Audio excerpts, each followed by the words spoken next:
Hello students सबाई के हमारे यूट्यूब चैनले स्वागत जानाई। आज के আমরা দেখব জেটেড মেন্স এর বেঙ্গলি ক্লাস 6 to 8। ঠিক আছে, 6 to 8 এর আমরা ক্লাস নাম্বার 8 আজকে দেখব। এর আগে 6 to 8 এর যে বেঙ্গলি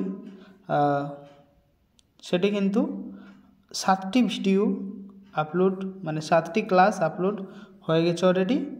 এরপর আমরা এটি 8টি নম্বর ক্লাস, সেই ক্লাসটি আজকে দেখব। কোনো সমস্যা থাকলে এই নাম্বার দিয়ে হোয়াটসঅ্যাপ মেসেজ করে জিজ্ঞাসা করতে পারেন।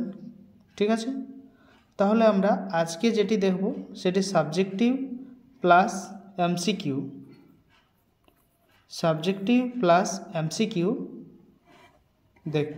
ঠিক আছে, চ্যানেলে যারা নতুন আছেন তারা অবশ্যই চ্যানেলটিকে সাবস্ক্রাইব করে রাখবেন, তাহলে নতুন ভিডিওর আপলোড যখনই হবে তখনই কিন্তু তার নোটিফিকেশন পৌঁছে যাবে।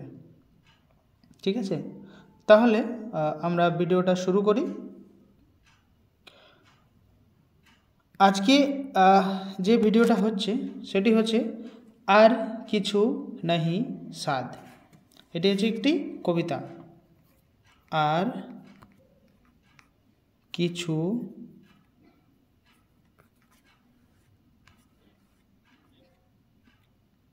কিছু নাহি সাদ, নাহি সাদ।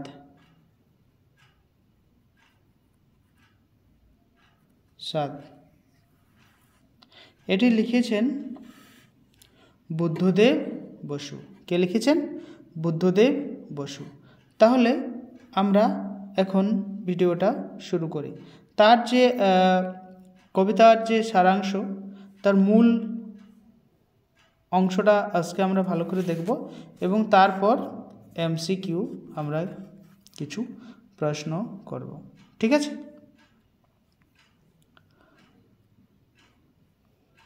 কবিতার সারসংক্ষেপ আমরা একটু দেখব আজকে। কবিতাটি নৈরাশ্য থেকে আসার পথের উত্তরণের ভাব নিয়ে রচিত। তাহলে যে কবিতা, সেই কবিতাটি যখন আমরা দেখছি তখন একটি কি নৈরাশ্য। নৈরাশ্য কথাটার অর্থ হচ্ছে যে কোনো কাজ করতে গিয়ে বা কোনো জায়গায় গিয়ে যে আশা নিয়ে আমরা যাই, সেই আশাটা যখন আমাদের পূরণ না হয় তখনই আমরা কি হই? নৈরাশ্য হই। তার থেকে আমরা নৈরাশ্যর আসার পথের উত্তরণের ভাব নিয়ে এটি কিন্তু রচিত। ঠিক আছে, কবিতাটির প্রথম পর্যায়ে কবি কি ভেবেছেন? বিশ্বের দরবারের বহু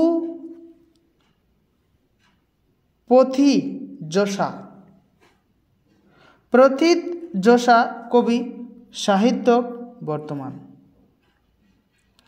সে জায়গায় তিনি জয় মাল্য বা বিজয় মুকুট পেতে পারবেন না। তার সৃষ্টি সাহিত্য কেউ হয়তো পাঠ করবে না। কোনো সতীর্থ বন্ধু কিছুক্ষণের জন্য তার সৃষ্টির প্রশংসা করে। তাহলে বলতে চাইছে যেটি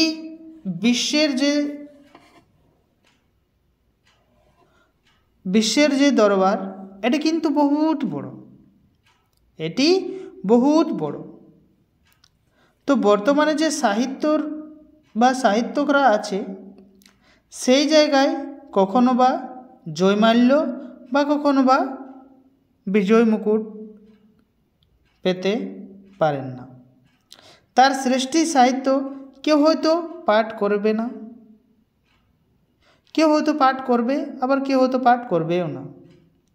সতীর্থ বন্ধু কিছুক্ষণের জন্য হয়তো সে সৃষ্টির প্রশংসা করবে কি না এটি লিখেছিলেন খুব ভালো, বাস এইটুকু, আর বেশি কিছু কিন্তু কোনো প্রশংসা করবে না। তাহলে আমরা কি পাই? নৈরাশ্য। আমরা অনেক কষ্ট করে কিছু জিনিস যদি করি, তারপর তার প্রশংসাও যদি আমরা না পাই, আমাদের কাজের বিনিময়ে আমরা যদি সেইটুকু প্রশংসাও না পাই, তাহলে আমাদের কি হবে? নৈরাশ্য ছাড়া আর কিছুই কিন্তু আমরা আশা করতে পারি না।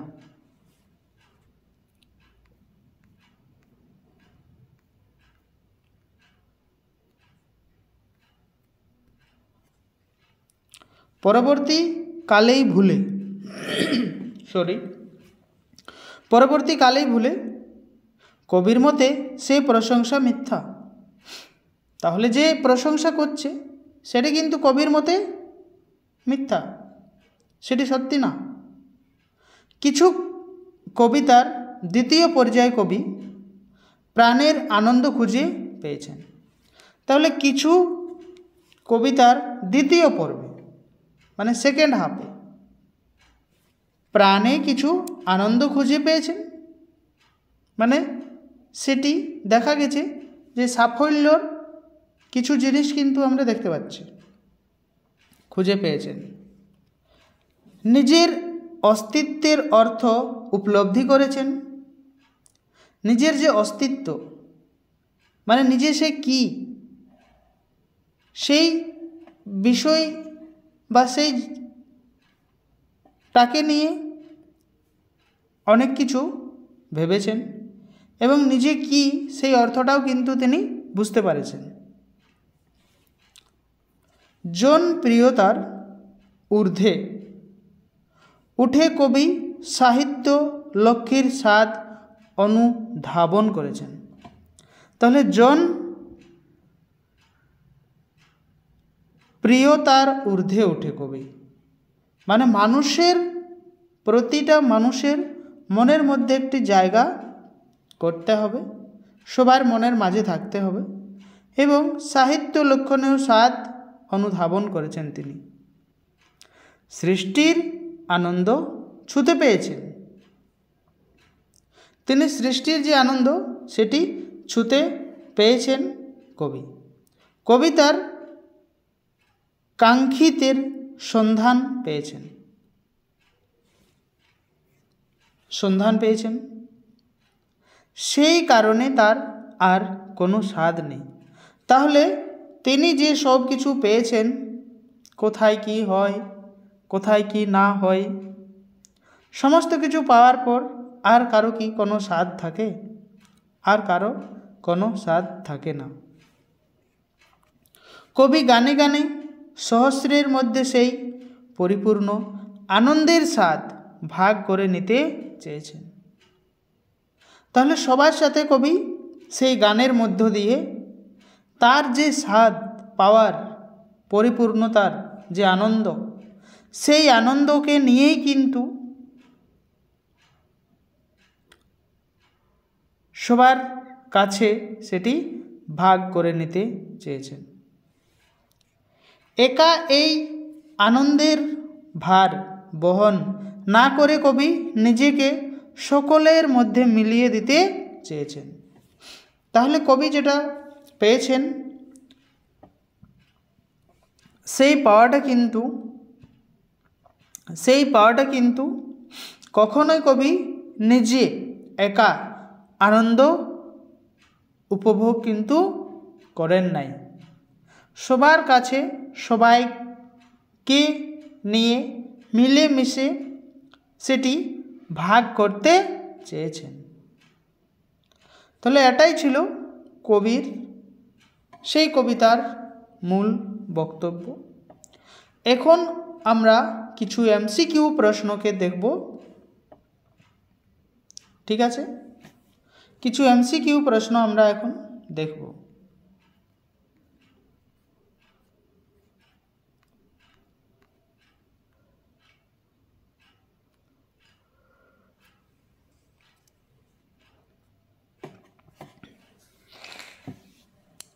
प्रथम प्रश्न आर किछु नहीं साध कविता कार लेखा।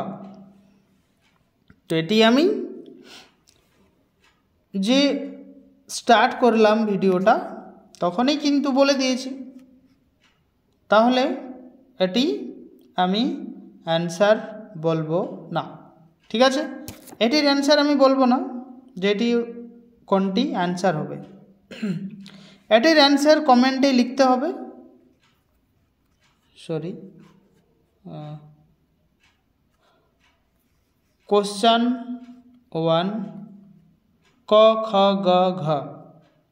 क्वेश्चन 1 क ख ग घ।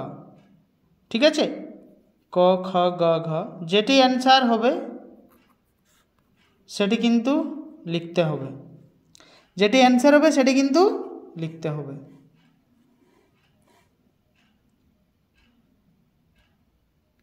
द्वितीय नम्बर प्रश्न आमरा देखब आर किछु नहीं साध कविताटिर प्रथमे कोन काव्यग्रंथेर अंतर्भुक्त छिलो। ताहले कोन काव्यग्रंथेर अंतर्भुक्त छिलो। द्वितीय नम्बर प्रश्न आमरा यदि देखी ताहले पृथिवीर पथे कोथाय छिलो, पृथिवीर पथे। परेर आमरा तृतीय नम्बर प्रश्न देखब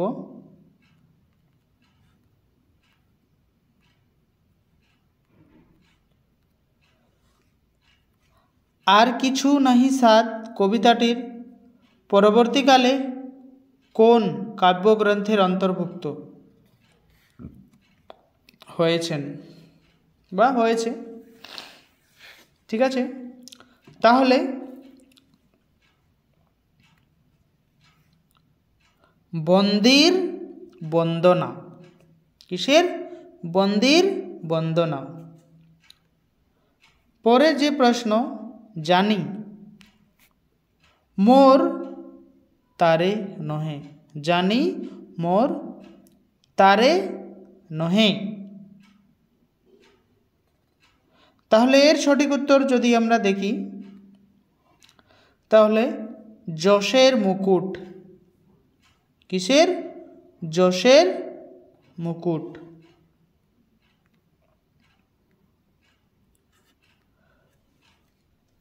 परेर प्रश्न आमरा देखब 5 नम्बर विश्वेर कविरा যত জ্বলেছে নক্ষত্র হয়ে কোথায়। তাহলে শ্যামল অঞ্চলে। কোথায় জ্বলেছে? শ্যামল অঞ্চলে। বিশ্বের কবিরা যত জ্বলেছে কিভাবে। যত জ্বলেছে কিভাবে জ্বলেছে। 6 নম্বরের সঠিক উত্তর আমরা যদি দেখি তো নক্ষত্র মানে তারা রূপে জ্বলেছে।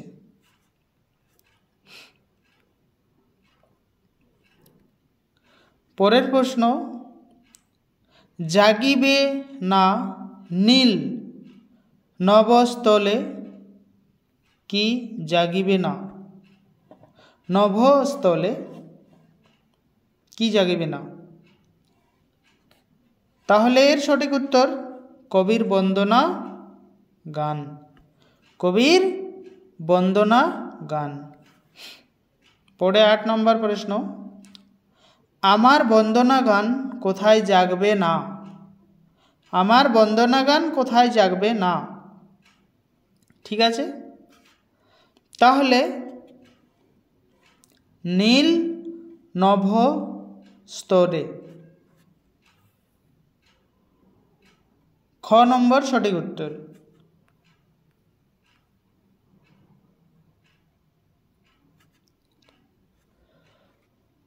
মোর করস্পর্শ কভু কভু লভিবে না।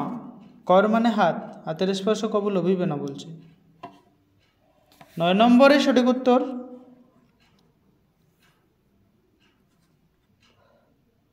শ্রদ্ধা সিক্ত অভিষেক পল্লব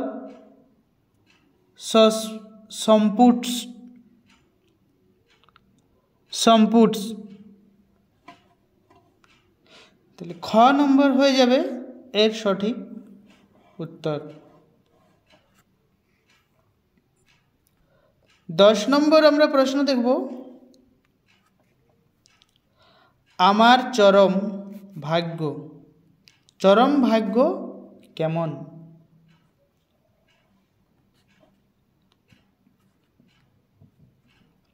এখানে যদি আমরা দেখি তার সঠিক উত্তর হয়ে যাবে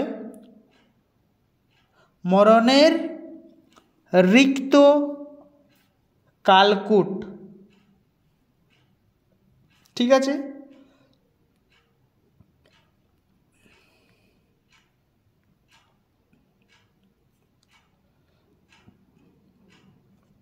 পরের প্রশ্ন,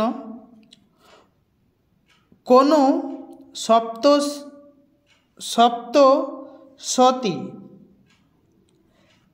লীলাচ্ছলে কোন শতাব্দীর সপ্তশতী? তাহলে একবিংশ শতাব্দীর। 12 নম্বরের সঠিক আমরা উত্তর দেখব, সপ্তশতী লীলাচ্ছলে কি পড়বে না। ঠিক আছে, তাহলে কবির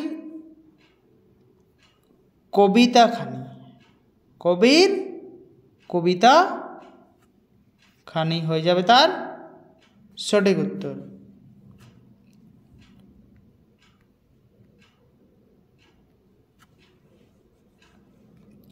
জানি তাও ঝুটা কাকে বলা হয়েছে? তাহলে এখানে সঠিক যদি উত্তর আমরা দেখি তাহলে তার সঠিক উত্তর হয়ে যাবে স্মৃতি স্বপ্ন। 14 নম্বর, হৃদয়ের হিম সরোবরে কি জেগে উঠেছে? কি জেগে উঠেছে? তাহলে সঠিক উত্তর যদি আমরা দেখি তাহলে সঙ্গীত তরঙ্গ ভঙ্গ জেগে উঠেছে। ঠিক আছে,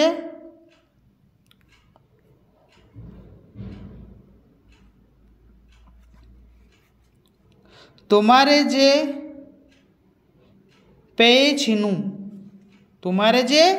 পেয়েছিনু,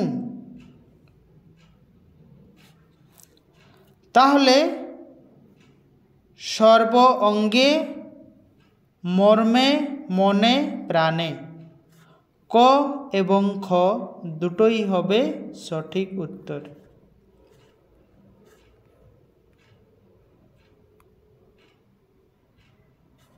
16 নম্বর প্রশ্ন, সে কথা কহিতে চায় তো কাকে? ঠিক আছে, তো সে কথা কহিতে চায় তো কাকে? আকাশকে, ধরণীকে, তৃণপুত্রে? এর উত্তর সব কটি সঠিক। ক খ গ তিনটাই সঠিক উত্তর। পেয়েছিনু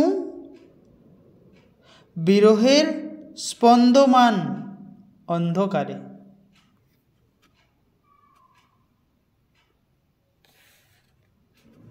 তো কোথায়? মিলনের প্রফুল্ল বাসরে। মিলনের প্রফুল্ল বাসরে। পারি না বহিতে এই পরিপূর্ণতার ভার। তাহলে কি পরিপূর্ণতার ভার? একা একা আপন অন্তরে, একা একা আপন অন্তরে, তার জন্য কবি সবার সামনে সেটি বিলিয়ে দিতে চেয়েছেন, সবাইকে ভাগ করে দিতে চেয়েছেন, যাতে একাই ওনাকে বইতে না হয়। সহস্রের মাঝে তাই আপনারে বিতরণ করে যায়। তাহলে লক্ষ্য গানে গানে, প্রতিটা গানের ছন্দে প্রতিটা মানুষের সঙ্গে মিলেমিশে থাকার। কার হৃদয় পদ্মে স্মৃতি স্বপ্ন জেগে ওঠে। তাহলে সতী তীর্থের, সতী তীর্থে। ঠিক আছে, তাহলে আজকের এখানেই প্রশ্ন শেষ, এখানেই প্রশ্ন শেষ। যারা চ্যানেলে নতুন, চ্যানেলটিকে অবশ্যই সাবস্ক্রাইব করে রাখবেন। যদি কারো কিছু জিজ্ঞাসা করে থাকে তাহলে সেই যে নাম্বারটা দিয়েছি সেই নাম্বারে গিয়ে জিজ্ঞাসা করতে পারেন। ঠিক আছে, পুরো ভিডিও দেখার জন্য সবাইকে অনেক অনেক ধন্যবাদ। ভিডিওটি একটু সবাইকে শেয়ার করে দিলে ভালো হয়, যাতে সবাই দেখতে পাই। ঠিক আছে, তাহলে ধন্যবাদ সবাইকে, থ্যাংক ইউ।